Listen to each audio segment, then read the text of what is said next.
பெரும்பாலான மாநிலங்களில் ஏற்கனவே நிறைவேற்றப்பட்டுவிட்ட ஜிஎஸ்டி மசோதா இப்போது தமிழகத்திலும் மிக எளிதாக நிறைவேற்றப்பட்டுள்ளது என்று அதிமுக ஓ பன்னீர்செல்வம் அணியின் முன்னாள் அமைச்சர் மாஃபா பாண்டியராஜன் விளக்கமளித்துள்ளார்.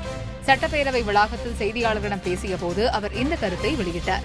என்னைக்கு ஜிஎஸ்டி பில் முதல்ல ராஜ்யசபால திமுக ஆதரித்து வாக்களித்ததோ, அப்போ நாங்கள் வெளிநடப்பு செஞ்சும் கூட அது நிறைவேறியதோ, அன்னைக்கே மாநிலங்களுக்கு இந்த வரியை தடுக்கும் அதிகாரம் இல்லை.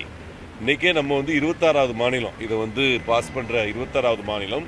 25 மாநிலங்கள் ஏற்கனவே பாஸ் பண்ணிட்டாங்க. சென்ட்ரல் கவர்மெண்ட்டில் பாஸ் பண்ணியாச்சு, பார்லிமெண்ட்டில் பாஸ் பண்ணியாச்சு.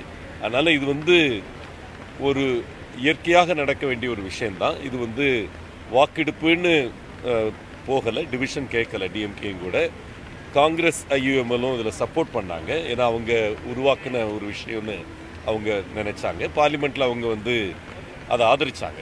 அதனால் இது ஒருமனதாக நிறைவேற்றப்பட்டதுன்னு நான் நினைக்கிறேன்.